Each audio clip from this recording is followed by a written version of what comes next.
What's up, gamers? Welcome to episode 17 of the Busted Buttons podcast. I apologize, our episode releases have been a little all over the place here this last month or so, but moving forward, we're hoping to get back to our weekly releases. Today, though, we're going to spend some time talking about the recent PlayStation 5 reveal. We got our first look at the console and some upcoming games, so we're going to talk about some of the PlayStation 5 games that jumped out for us. We also got to see a new Star Wars game revealed by EA that we're going to spend a little bit of time talking about. Then we're going to kind of shift to a very unique game that actually got approved to help treat ADHD symptoms. That was something a little unusual we want to talk about for a few minutes. And then finally, we're going to talk a little bit about just proper timing in video games. And what we mean by that is playing a game at a wrong time in your life can really affect your enjoyment of it. So we got a pretty good lineup for you today, but before we get to all that, Hick, I have to ask you, have you had any time to play The Last of Us Part 2 yet? Yeah, I've gotten about an hour or so in, man, and so far, okay, first of all, the game just looks absolutely stunning. Now, it could be that new QLED 4 TV that I got, man. I'm really loving that. You know, makes those colors a little more colorful, but yep. I think it comes out at 1440p if I'm correct. But just one of the most beautiful games already just in the hour and a half that I've ever played. And just, you know, that's not that much of the game yet, but I'm already kind of getting brought in. I'm loving the characters. Not too much of the story yet. We're not going to throw any spoilers out or anything like that. No spoilers. Yeah, spoiler free. I've only played an hour and a half. I don't really know what spoilers I could even give you, but just like, you know, the story, like as the first game, the story's already drawn me in a little bit. It didn't have that hard hit that I think the first one did, in case, you know, when a young girl dies, that definitely hits me, you know, as a first father hour of 3 of the daughters. game, gosh. That definitely hits me a little bit harder, so we didn't have that at the beginning. But just overall, looks stunning. The gameplay is very smooth. And then the music, like, there's just been a little bit of music in it, but man, it has nailed it and just created that atmosphere that, you know, Naughty Dog brings to its game. So far, not very far in, but absolutely loving it. Like, what's your opinion? I unfortunately haven't had a chance to fire it up yet. It's actually probably going to be a little while. I'm pretty sure the girlfriend got it for me for my birthday, and that is still a little ways away. So, unfortunately, I might try to talk her into getting it to me early. We will see. I think she'd be pretty amenable. I would not put this on the outline if I'd known that you hadn't played it. I thought that you were playing it day one. No, unfortunately not. I'm trying to stay spoiler free, and like we said, we're not going to say any spoilers in any of our episodes, at least for a long time, because it's a single player story driven game. We don't want to give anything away. I know there's been leaks, there's been all that stuff out there for this game that's causing a lot of drama out there on Twitter. I actually went on a little bit of a Twitter rant on that myself not too long ago, but no, I'm looking forward to experiencing it though, and I'm looking forward to hearing people's thoughts on it, and I can't wait to get to play it myself. I mean, the first one is one of my favorite game stories of all time, and I'm hoping that this one can live up to that. I mean, the trailers and the gameplay that we saw all look beautiful, so I'm glad to hear that at least it's a gorgeous game. But I knew Naughty Dog wouldn't let us down there. We've seen that. We've seen that with all their games. Always seem to push the bar of what the PlayStation is capable of, whether it's the Uncharted, Last of Us, whatever. It seems like they always bring out the absolute best of the PlayStation, and I figured this would not be an exception. So I'm excited. I'm glad you got to play it a little bit, but I'm gonna have a talk with the girlfriend and see. Yeah, I don't know how the heck you're going to wait. That's like what, 8 more days or something? That's way too long to wait. First of all, I guess I would have got the digital copy. Well, I did get the digital copy. I guess I'm guessing you got the physical copy if she's giving it to you, right? Probably. Okay, yeah, I don't know, man. I couldn't wait 8 days. Like, yeah, early birthday present. You know, I don't even get presents on my birthday usually anymore because I get them throughout the year, it seems like. So, you know, I think you should definitely give her a talk. You know, hey, I'm going to need this a little bit earlier because peer pressure, man. There's all these cool people out there playing it, and you're not. So you're not in with the cool crowd right now. Like, I'm in the cool crowd right now because I'm playing the new release. And Red, you're not that cool right now if you're not playing this game, man. Oh, our roles have totally reversed from real life. Oh, Jesus. The shit is getting thick in here now. So anyway, we haven't, like we said, you've only played a little bit of it. I haven't had the chance to play it yet, so we won't spend a whole lot of time here on it. But we also, speaking of new things that just came out, we did finally get to see our first glimpse of the new PlayStation 5 console, and it's different. Yep. It is different. I know the common joke is that it looks like a wireless router. I mean, it is an odd shape, odd color patterns. What do you think of the way it looks? First of all, I absolutely love it. I know you don't like the wings or whatever on it. Yeah. I love it because here's the thing. Every console, well, almost every console has just been like a box, or a rectangle, however you want to look at it. Like, even though the PlayStation 4 Pro and also the PlayStation comes out at a little bit of an angle, which the back of that thing is absolutely hideous. Like, I don't know why you had to do that at the back also. You just need to do it at the front. But for the most part, if you look at a video game system, it's very square or rectangle. So I absolutely love that they kind of went with this futuristic idea. And this is something that we kind of saw get popular like in the 80s, kind of like this whole making things look futuristic, maybe in the 70s a little bit too. And then it seems like we kind of got away from it for a while. And we just went kind of like with simple, just it is what it is. And so I'm a big fan of it. I absolutely love it. I think it's different. I think it looks futuristic. I think it's going to take us into the next generation lovely and beautifully. I didn't really have any good adjectives there, so I just threw some out. I can tell. But you look at the Xbox One or the Xbox Series X. Yeah. I mean, it's literally like a rectangle PC tower. So really I think it gets something so different. I absolutely love the design. I know that you're not big on it because it's white. I do think there will be a black one because we've seen black controllers already on the internet. Yeah. So, the white one came with the white controller. I do think there will be a black one with a black controller. And I also think, I don't know if that's a plate or not, like what you call the wings. Yeah. I don't know if it's a plate or not, but if it is some kind of plate that comes off and it's like customizable, that is genius by Sony, because there's going to be so many people buying that accessory to kind of change the look of their PlayStation 5. And I think, like I said, I don't know if it is that way. I would think it'd be pretty cool. And if not, it does present a canvas for you to customize your PlayStation 5. So just talking about the look so far, I absolutely love the look. And I don't, and I've heard arguments on both sides. I mean, for me, I think it just looks too much like a toy. And I know that at the end of the day, I say at the end of the day, it's a gaming system. It is a toy. I get that, but I'm like, I look at my entertainment system, and I know everyone has different setups, but mine is all black or gray, black or dark gray. I don't even like colored controllers, the Joy-Cons on the Switch. I went with the dark gray, because I like everything looking good and uniform in my entertainment system. Now, I get a lot of people will have it in a man cave or gaming room or whatever a woman's equivalent of a man cave is, and that way, in that case, having something futuristic that stands out, I get that. Like my computer, my PC tower, I love that it has all kinds of lights. It is white as could be. I love it. And it's, for some reason though, for the console that's going to be sitting in my living room, I just don't like how much of a contrast it's going to be to everything else. Like you said, I'm hoping that there is a black model. And I'm with you when you mention like the plates or whatever you want to call them on the sides. If those are something that could be removed and swapped out, I think that would be a massive moneymaker. But even if it's not, there will be skins that they come out, like stickers, decals, whatever. Yeah. Just like you see with the Nintendo Switch. I mean, you see all kinds of custom skins that people put on like that little front panel of their Switch TV dock. And I don't see any reason why Sony or some other third party couldn't just put out a ton of those, have them customizable, and really give it a little more personality or specialization. It makes it a little more unique to each individual person. So I think that's a good idea.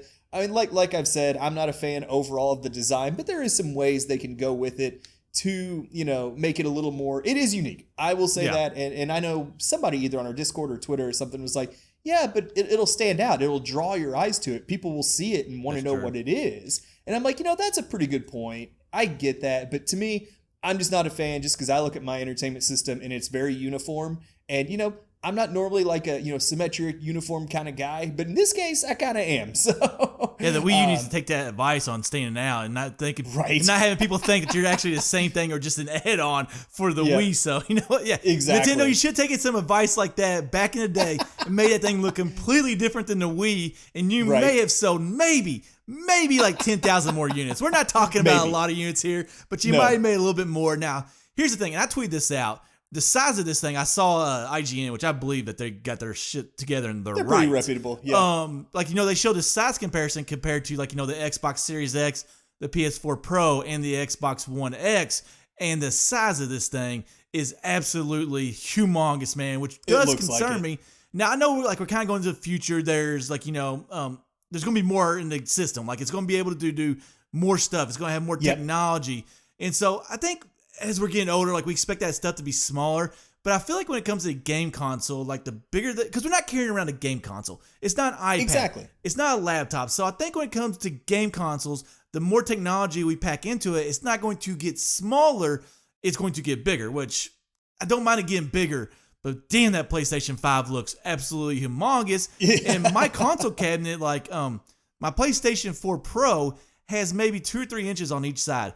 I'm worried about that PS5 fitting into my console cabinet, and I need it to fit into my console cabinet because it's got locks that my kids can't get into. I can't set my damn PS5 right beside my console cabinet, or it's going to get ruined. You know, I guess it will. Just like my TV problem, I guess I could just buy a new console cabinet that was better. That you go. That could also be a solution to the problem, but man, I'm worried about that size. I mean, it does look humongous. Now, one way that first of all, how do you feel about the size? I'm kind of with you from the standpoint that really doesn't bother me. Like you said, they're cramming so much more in there. And actually, I was reading an article that they said the big reason for its size is the heat. It's just with with their custom special hard drive they're putting in there, or SSD, like their proprietary insanely fast hard drive. They're saying it pumps out a lot of heat, so they had to have it bigger just to have more space for that heat to dissipate.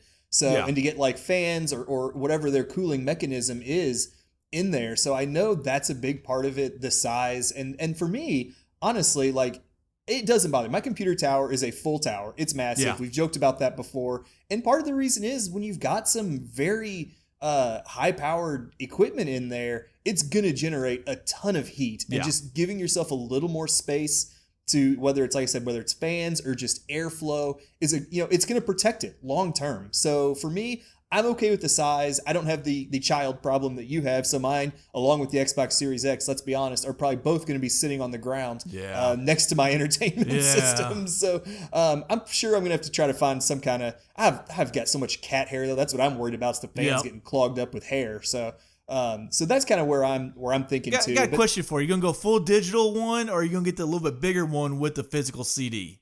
I'm not sure if I'm ready to give up the hard disk drive yet. I mean, because still, whether it's like gifts, and I know you can buy a digital code and give that as a gift, but it's just, it's not the same.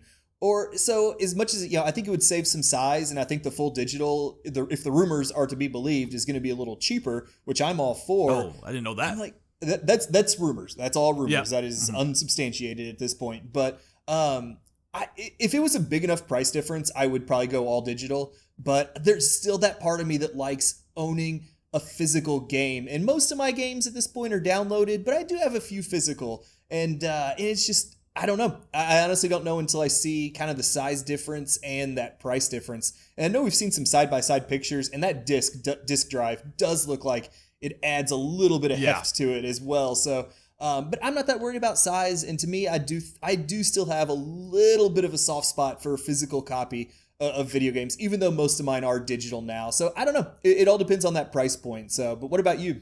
Yeah, that CD slot, they did not put that in a very good spot. I mean, you would think with a system that big, they could squeeze it like in a really good place. Like with the PS4 Pro, I mean, you can't even really see where that CD slot is. Like, why they didn't do anything like that? Why had it be noticeable? I had no idea.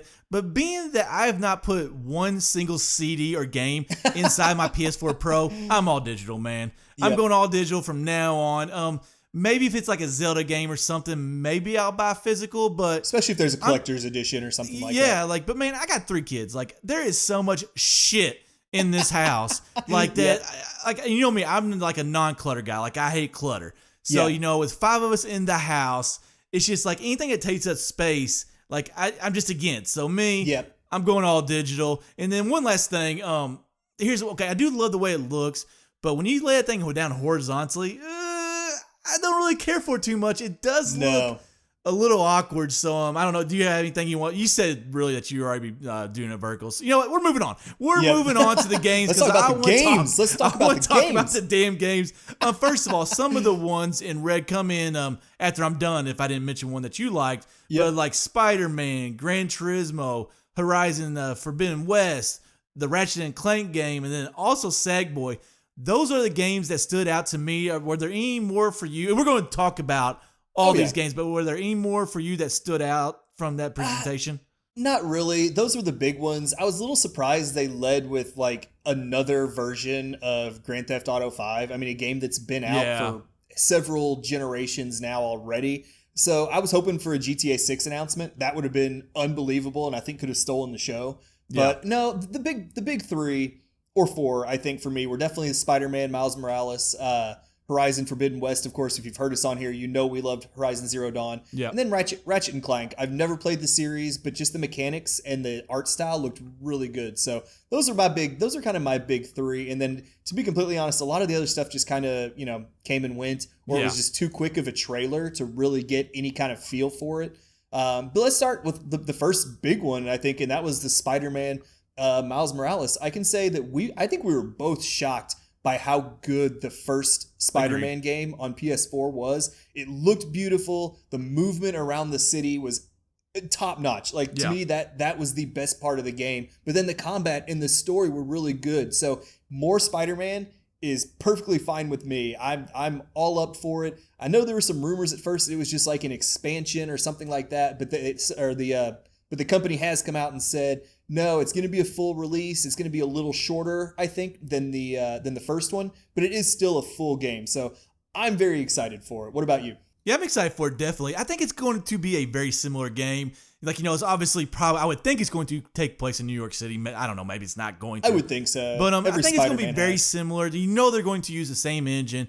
Everything's going to function the same. Basically, they can sit here and say it's a full game. It's an expansion. Now, there are expansions that can be great full games. Like I always say, look at The Witcher 3 Blood and Wine. That was a DLC that easily was a standalone. It could have been a standalone game. But no, you get that sucker for like $20. That's a steal. You know what? Yeah. Witcher 3 at $60 is a fucking steal. It's that great. But anyways, we're talking about PlayStation games. But I'm very excited for it. Like I said, I think it is an expansion. I think it's going to be very similar. But, I really did enjoy that game. And then obviously you're going to have a new story come along with that. And it kind of switches up, like, the Peter Parker stuff. I'm not a big Spider-Man guy. So, like, who the character is, like, whether it's Miles Morales or it's Peter Parker, right? See, I don't know the guy. But, like, I don't really care about that. But I do think that there is going to be a Spider-Man sequel with Peter Parker. So I feel like this throws a nice break right there. Gives us the same game, a little bit different story, but kind of gets us back to the game quicker. It's not like Grand Theft Auto where you're taking, 7, 8, 9 years between releases. Right. Like you're putting something out there very quickly that's going to hold you over until that potential sequel that I do think is coming comes. But, overall, like my opinions are pretty simple. Yes, I'm excited. I think it's going to be the exact same game. Different story, blah, blah, blah. One game that I'm excited about, and I know that you're not excited about, and that's okay, is Gran Turismo 7. Everybody knows, you hear me talk about it. I'm a huge love your racing games. game. And the thing I love about racing games is like, my job is mentally exhausting. My kids and stuff, like, they wear me out mentally sometimes too. What I love about racing games is I can just get in a car and I can just go. And that's the one thing I've always loved. I love more than that. But that's one thing that I've always really loved about the games. And then also, I've said this before, like, I love cars. I'm not a car guy. I don't know how to repair them. I don't know how to, fix them up, put them together. But I love it, like, knowing, this car is this, car from this year and, like, just driving them and seeing them. I do like all that. So that's another thing that appeals to me about Gran Turismo. And really, Gran Turismo had gone away from things for a while, and we're kind of out of the racing genre. And that's really when Forza came up and like took over that spot. And with the PS4 Pro, I'm going on for a while, but I don't think you have much to say about Gran Turismo. No, not at all. But like they released Gran Turismo Sport, and it looked beautiful. It's probably one of the most beautiful games on the PS4 Pro that I've played. But there wasn't really a lot to it. And they keep on adding this little stuff, like, these little updates with a little more series, a little more tracks. But for the most part, it's never felt like a complete game. And I think when you call it something like Sport instead of Gran Turismo 7, you're saying, in a way, hey, this is kind of an expansion or a spin-off or something like that. It doesn't feel like a true game to the franchise. So here they are. They say, we're back.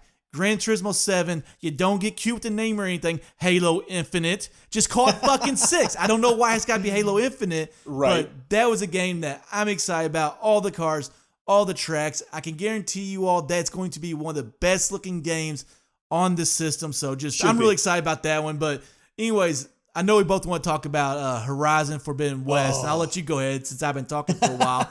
But kind of what are your opinions on that and like, just everything? Horizon, the original, is a top two or three game on the PlayStation 4 for me. I love it. It's up there with The Last of Us Remastered and God of War. I loved everything about it. Like, the combat was unique, with all the different bow combinations and traps. The enemies were fun. Like, you had these robotic dinosaurs. Like, what the hell? I loved it. The world was gorgeous. I actually liked the various factions that you had throughout the world and their conflicts. I thought it was just such a unique game in terms of its kind of scope and story and combat. So I was super excited to see what they were going to do next. And the trailer did not disappoint. Yeah. It looks absolutely beautiful. In the story, I guess, is that Aloy goes adventuring west, hence the name Forbidden West. And we didn't really get any gameplay, which kind of disappoints me. And I thought that was a strong suit for Gran Turismo 7, was they actually showed in the car gameplay. But like, just getting to see some of the environments, getting to see some of the new enemies you'll get to face. Like, it's not just dinosaurs now. It looks like you had like giant turtles, lizards, things like that. And it looks like they're also adding more of a swimming element. They showed Aloy diving, going underwater. So to me, that one really stole the show for me. I mean, we kind of knew it was coming because obviously they were working on a sequel. And when they first announced the PlayStation reveal, I can't remember who the developers are now off the top of my head. Guerrilla, I think. Guerrilla Interactive. Tweeted like some coy like tweet. So I was expecting to see a trailer for Horizon, and it didn't disappoint. And my only downside to it is I was hoping it would be a launch title. Like, I was really hoping they would bring it out as a launch title. But I think I've read here recently that it's scheduled for 2021 sometime. So hopefully it'll be at least early 2021. Yeah, definitely. But yeah, what did you think about it? First of all, like a game like of that size, they're not going to be able to release a second one that quickly, I think. Yeah. And so I think definitely 2020, I think, was unrealistic. Now, I've said Breath of the Wild will come out in 2020, and now I'm kind of getting away from that a little bit. But like that, they would be using the same. Well, I guess the Horizon Zero Dawn's probably using the same engine too. You know what? It's not coming out this year. That's all that matters. That's all that matters. It's not coming out. At first, I actually thought it was a new Uncharted game, which I was absolutely thrilled about. That was one of the few disappointments from the PlayStation reveal. And I know they kind of talked about maybe, I don't know if they've exactly said that story, that Nathan Drake story is over or not, but I was really hoping for an Uncharted game. And I know that can't take that long to make it because it's linear. It's like a 10-hour game. Exactly. So, I saw Horizon. I thought, another Uncharted game. Got all excited. It wasn't. But then I saw Aloy. I was like, all right, I can roll with this. But yeah, my opinions are very much the same as yours. The game looks beautiful. That underwater element's going to be huge. More enemies, more of a story probably. It's just going to be a fantastic game. And it probably will be, if Guerrilla does the same thing they did with the first one, it probably will be one of the best games on the system. Now, let's kind of switch it up and go to Ratchet and Clank Rift Apart. I highly recommend for anybody that's not played the Ratchet and Clank, I think it's literally just called Ratchet and Clank, to go get it on the PS4. Like, first of all, I think it's a PlayStation hit, so it's always under $20 and probably cheaper if you get it, if you hit a sale. Oh, yeah. But it looks at, if you have a PS4 Pro, the game, even though the art style is a little bit not realistic, the game looks absolutely beautiful. It's basically a 3D platformer shooter, kind of like in a space setting. The game looks gorgeous. It's fun. The mechanics are smooth. And then like I know in the Ratchet and Clank game, you picked up like these nuts and bolts like throughout the game. It was a lot like, Super Mario Galaxy, the star bits. It was a lot like that. So I kind of it always felt like when you have something like that you're always collecting, it feels like you're always doing something in the game, and it feels like there's always a purpose. So before that game comes out, I would highly recommend everybody to go play Ratchet and Clank. It's one of my favorite games on the system. Red, is that okay? First of all, are you going to go back and play Ratchet and Clank sometime now? And then 2, do you plan on buying this game? I do plan on buying this one. I thought it looked amazing. Just how much stuff was going on. And I know this is the big sale this generation, is how much stuff is going on screen, and your system can just handle it. Like, there's not going to be slowdowns. The frame rate drops. Like, they can just have more and more. happening on screen. And I was so excited. Again, this is one of the games that we got to see some actual gameplay from. And it blew my mind. Like, the platforming looked rock solid. The shooting looked really well done. And yeah, even though it is, like you said, kind of a more unrealistic art style, it still looked beautiful and bright and colorful. And just this whole like portal mechanic or rift mechanic, whatever it is, I thought looked unique and could be a lot of fun. A lot of different things you could do with it. So I do plan on checking this out when it does come out. And it just, like I said, it just kind of really blew me away seeing everything that was happening on screen, and it was just handling, like, the PS5 could chug through it. And that's what excites me this generation is just the sheer amount of stuff that's going to be going on screen. And so I do plan on checking it out. It looks really cute. It looks really fun. And I know you've raved more than just on this podcast, but you've raved about this series before. I doubt I'd go back and play the original or the first one, though, just because there's so much on my plate gaming-wise right now. Like, I'm still trying to get through Death Stranding. I'm about to get The Last of Us. We got Paper Mario coming out next month. We got the Ghost of Tsushima, whatever. I can't that game. Yeah, that's coming out in July. And then, I know Cyberpunk got pushed back a little bit further, but that's still on the horizon. Yep. So for me, it's just hard to kind of go back and get an older game and dive into it. So I doubt I go back and play the old one, but the gameplay that they showed us here sold me on it. So kind of the last one that I know you were excited to talk about a little bit, it didn't jump out a lot for me, and that was Sackboy, A Big Adventure. And I know this is a bit of a spin-off because Sackboy used to be the main character in the Little Big Planet games back in the day, which I think were more about building your own levels, things like that, kind of like a Mario Maker style. But now he's getting his own adventure, and I know you were kind of excited to see it. So kind of give me your thoughts there on Sackboy: A Big Adventure. Well, when I first saw it, I was like, that's Mario. And I absolutely love the Mario franchise. And I think that all, like, Xbox and PlayStation, I think they need like a Mario franchise. Now obviously they've not been in the game as long as Nintendo has, but they don't want to have that solid 3D or 2D platformer. And like those games, I feel, are still very big. Like, you've heard my complaint. Most of them are too damn hard, but I feel like that's still a big genre out there. It is. I think Xbox needs like a character like that. I think PlayStation needs a character, like, obviously as an exclusive. So I'm not Sackboy, I think, is an exclusive, right? Should be. I believe so. Okay. But yeah, I was very excited because I saw that. I was like, oh man, that's Mario. And I love Mario. And I want to play games like that on the PlayStation, but I usually can't play platformers because they're too difficult. And just seeing the gameplay, the game didn't look that difficult. So I'm excited about that. Now watch it be hard as hell when I do get it. But like I said, it just has that charm, that 3D platformer charm. And just, I don't know, it kind of has like a Yoshi feel. I think some of the mechanics or some of the art styles that I saw. But just, basically a 3D platformer that doesn't look like it's incredibly difficult. Maybe that could be a mainstay of the franchise like Mario. To me, it was just very exciting. And I'm with you, and I got the same general feel for it. It's like it's their attempt at like just a 3D platforming game. And I hope they do something like, for the most part, it's not overly difficult, but maybe there's a few challenges like optional that really ramp up the difficulty. I compare it to Super Mario Odyssey. In general, the vast majority of the moons weren't difficult. It was more about just knowing where they were more than like the challenge of actually getting them. But then there were some that were really freaking hard. Looking at you, darker side of the moon. That was tough. So I think if you at least have that optional challenge in there, it really that way there is a little bit of something for everybody. You can still play it, maybe with your kids, because it did look like it had a multiplayer component with like 4 of them running around.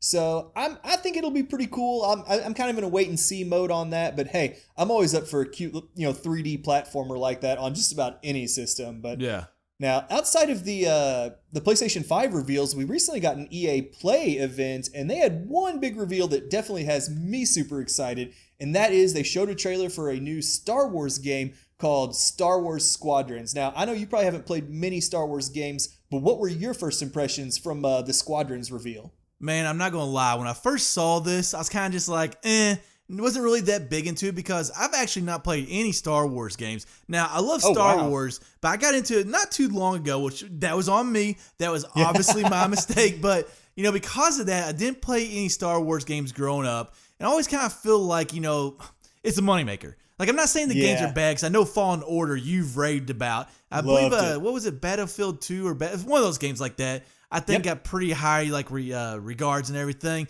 So I don't think they're bad games, but I've always kind of felt like, maybe a little bit of a moneymaker. And since I got into Star Wars not too long ago, I haven't had that 20 years to really get into the story. Like, outside the movies, like, how there's a whole, universe around the Star Wars franchise. I really haven't had a chance to get into all these other stories, theories, everything. So when it comes to the games, it's not like, I think I'll hate them or anything.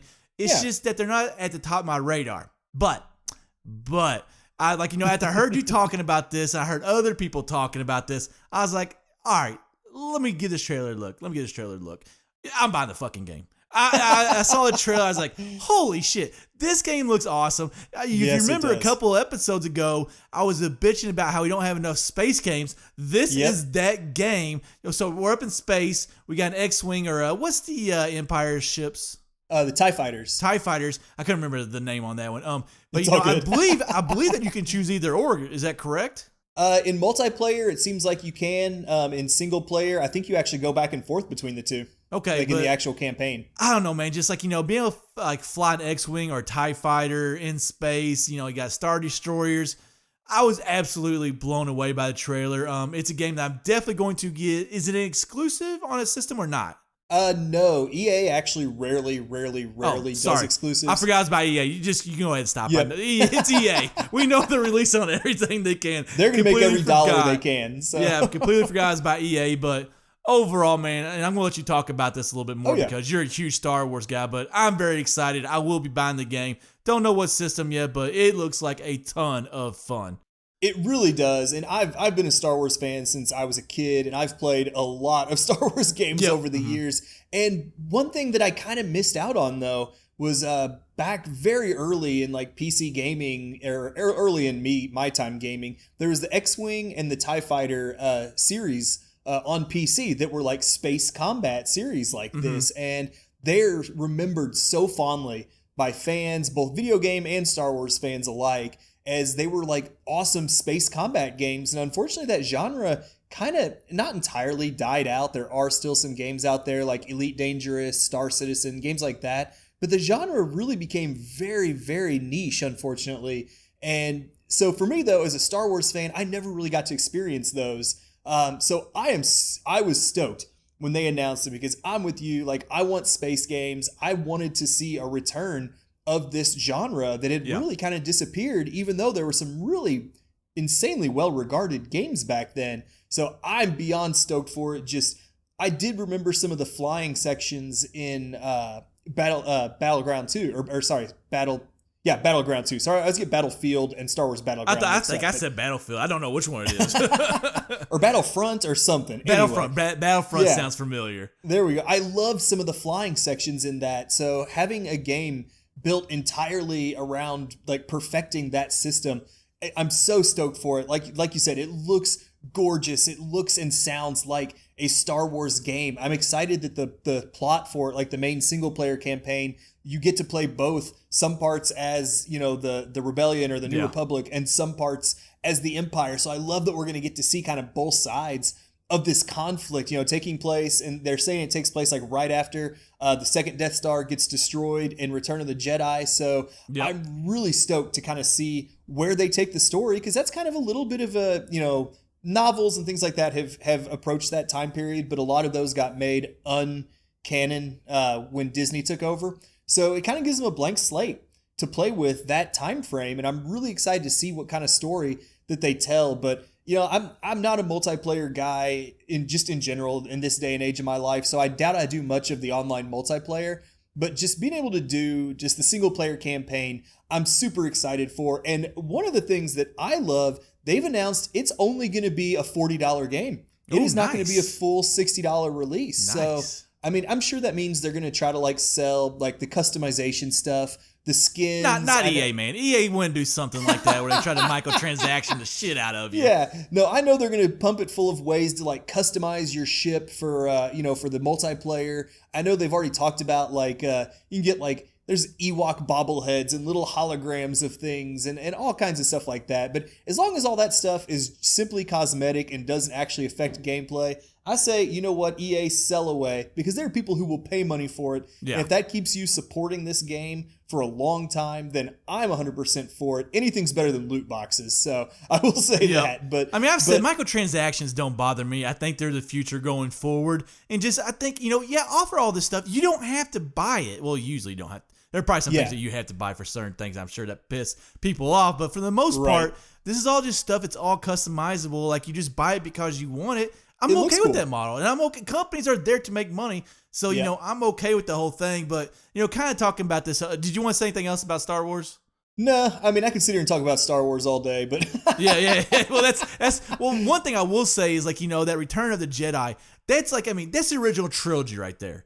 So I think people always want to hear a story in between that one and it wouldn't be the fourth episode. It'd be, whatever, you know how it flows. Yeah, the order. The sequels. Yeah, but and we didn't get that until recently, and I wasn't big on the whole Disney movies. Well, I liked Rogue One, but I wasn't big on the main movies and everything. So I think we kind of go back to the original trilogy, Return of the Jedi, and we get a little story. So I like that. I think that's why I liked Rogue One, because it was a prequel to the first movie in the trilogy. God, jeez. First movie, original trilogy. New Hope. Gosh, can't remember anything. But anyways, their numbering's as bad as the freaking Xbox. yeah. But these space dogfighting game can require a lot of attention, and really, video games as a whole, for the most part, require a lot of attention. And here's one cool thing, kind of relates to this, that I saw come out recently, and that's that the FDA thinks video games can serve as a treatment for ADHD. And I thought this was just really cool that we can find, people are finally fucking coming around on video games. No, we're not just a bunch of lazy snobs that play video games and don't do anything with our lives. Red and I, we have good jobs. We do shit. I have a family, okay? I don't just play video games all the time. And you're seeing right now, during the pandemic, that video games are helping people. And damn it, now the FDA says that video games are helping people. So if you're against video games, you shut up, all right? I don't know what you should be listening to this podcast, first of all. They're probably not even listening to this damn podcast, to be honest with you. So I was yelling at people who are like, I love video games. That's why I listen to dude, we agree with you. Chill out. Yeah, so if you know somebody, if you love video games and you know somebody that doesn't love video games and always bashes on them, show them or let them listen to this part of the podcast. Yes. But anyways, Red, I want to throw it on over to you. What do you kind of think about this whole FDA saying it's a particular game that they are talking about, but what do you feel about this whole thing that we can use video games as a treatment for ADHD?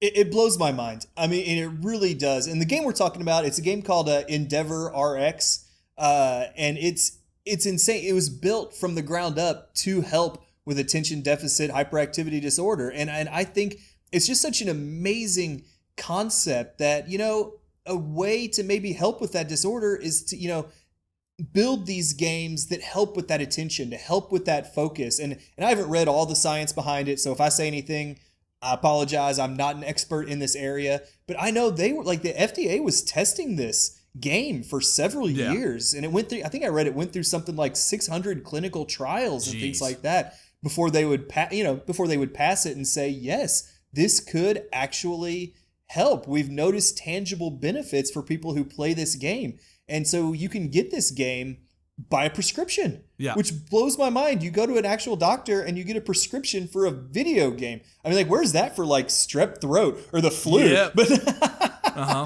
but I mean, it's really cool that it's aimed for kids between the ages, I think, of 8 and 12. Yep. And the idea is they're not taking drugs. You're not taking stuff that kind of messes with your brain and your body and can have some longer term or even short term side effects.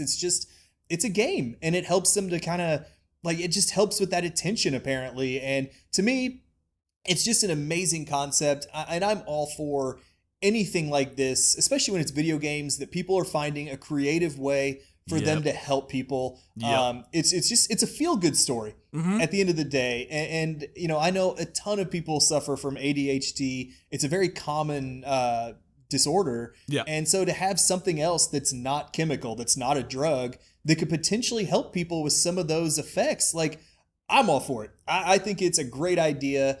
And it's just, like I said, to me, it's just a very feel-good story of video games helping people. You know, it's just, at the end of the day, that's what it is to me. And like this game, like basically what this game is, it's like Red said, it's called EndeavorRx, and you steer an avatar through a course dotted with obstacles, and then you collect targets along the way to earn rewards. So, you know, obviously when you have a reward system in a video game, it just makes it that much better. But I'm kind of with you, and the biggest thing for me on this is, and you said this, you don't have to take drugs. Like that's huge. Like you don't have to take drugs, you don't have to take pills. Like this is a treatment for it that is in a way, it's natural. And like natural, like, you know, treatment is always better than prescription treatment. So I absolutely love this idea. Like, you know, I'm hoping that it really works and like helps a lot of people out. Now, here's the thing, you know, kind of switching up a little bit. Like sometimes like you don't focus enough on a game, but it has nothing to do with like a medical condition. Sometimes you just don't focus or pay attention to a game because it's just not the right timing. And I know I've really experienced this with Control, which we'll see what happens with that game now. And then Yoshi's Crafted World, and it all revolves around, well, okay, first of all, it could be life. You could just have a lot of things going on in life and just, you don't really get to sit down and play a game. Now, here's the thing. I think if a game's good enough, it will grab your attention. And I've always said that good games say, come here, play me. That's what they do. Like, you know, Mortal Kombat, get over here. You know, that's what the great games do. But like with Yoshi's Crafted World, I think I just had too many games going on at the same time. And usually this is where this issue happens. It's just too many games that I'm playing at the same time, and one of them kind of goes to the wayside. And since it's not grabbing me, I just really never get into the game. And it sucks because, like I said, Yoshi's Crafted World, well, I didn't hear that great things about that one, actually. But, you know, it could be. It was an adorable game. It could be a great game that I love. But I know with Control, and I've kind of talked about Control. Control, from what I've played, like, I've enjoyed it. I thought it's a very good game. But, like I just said, it's not that get over here and play me kind of game. Like, it's not grabbing me and, like, making, not that it ever makes me this figure that doesn't exist. Not that it ever makes me play the game. But, you know, like, and I'm worried now that we got, you know, I've been playing Assassin's Creed Odyssey, and now that we got The Last of Us Part 2, you know, what's going to happen with Control? Like, is it going to go by the wayside? Will I ever finish it?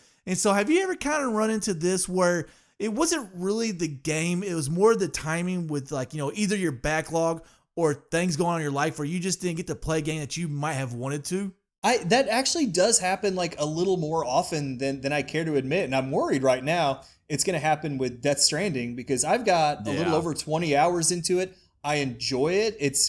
I've enjoyed the mechanics. The story is confusing as hell, but you know, it's at least I'm intrigued to see where it goes. But the problem is, like we've talked about, The Last of Us is about to come out, or is out now, I should say. Ghost of Tsushima is coming out next month. Paper Mario is coming out. And it's just, I'm like, I don't know if I have 100 hours to get through a game like Death Stranding. And I feel like if I start another game, I'm going to have a really hard time going back to it. Another one that I ran into this, and this is one that somebody on our Discord channel, it's Usmania or Spamoman, one of those guys, absolutely loved Octopath Traveler. He's raved about it, Yeah, there you go. Thank you. It's a Nintendo Switch, like just a turn-based role-playing game with like the old pixel style art that he absolutely raves about, absolutely loves. I played, again, something like maybe 15, 20 hours of it. Yep. I was enjoying it. I was loving it. But then just other stuff came up. And I don't remember if it was Life or other games at the time. But I put it down and I kept saying, okay, I'll pick it back up. Never did. Still have it to this day. And I'd have to start all over again at this point because it's been a long time. So I understand where you're coming from. I totally get it. It's just sometimes life and other games do get in the way. And you do miss some classics when that happens because let's be honest, we don't have time to play every single game. And even if we did, we wouldn't have time to give them the attention and the love that a lot of them deserve. You know, if other games are getting in the way, your game's not that damn great, okay? Exactly. That's, you know, I'd say that kind of being serious, but also joking around because I do think like Control is a great game. I've heard great like reviews on it, but I'm probably not going to play it. So it's just kind of my own biased opinion right now that it's not as great as the other games I'm playing. But anyways, Sally Red once again, The podcast flew by. Always does. Time to wrap up. All these links we will have in the description. Hold on as I bring up my notes for actually the wrap up here. You can support us on Patreon or PayPal. Patreon's kind of like a monthly thing. You get some, added benefits, some early access to stuff. PayPal, hey, if you just want to do a one-off, hey, here's $1, here's $2, leave me the fuck alone. You can go through PayPal to do that. If you can't support us financially, it's always cool to leave a review or a rating. Just click that 5 stars, whatever podcast app or platform you're on. Yep. Very easy to click that 5 stars. As we always say, if you don't like us, just lie, baby. Just lie. It's okay. And then also, we have merchandise on our websites. TGPC Gaming, Two Guys Playing Zelda. Those are affiliate shops, so we may, if it tracks correctly, we may earn a commission on purchases through our links. Red, do you want to kind of go through the rest of it? Yeah, obviously we're all over social media. We've got our Facebook groups, the Gaming Realm and Zelda Realm. Gaming Realm, we focus on all video gaming, and Zelda Realm, we focus on, obviously, Zelda. We're on YouTube. We've got our Discord server where we talk about all kinds of video game stuff. We've got, Sony, Nintendo, Microsoft, all that stuff. And you can find us on Twitter, Instagram, like we said, Facebook. We're all over social media. So anyway, I'm glad this podcast we're a little happier. I feel like our last episode was all depressing. That's because I put the outline together. Exactly. So anyway, I hope you guys enjoyed listening. I hope everyone's still staying safe. I hope everyone just keeps on gaming, and we'll catch you next episode.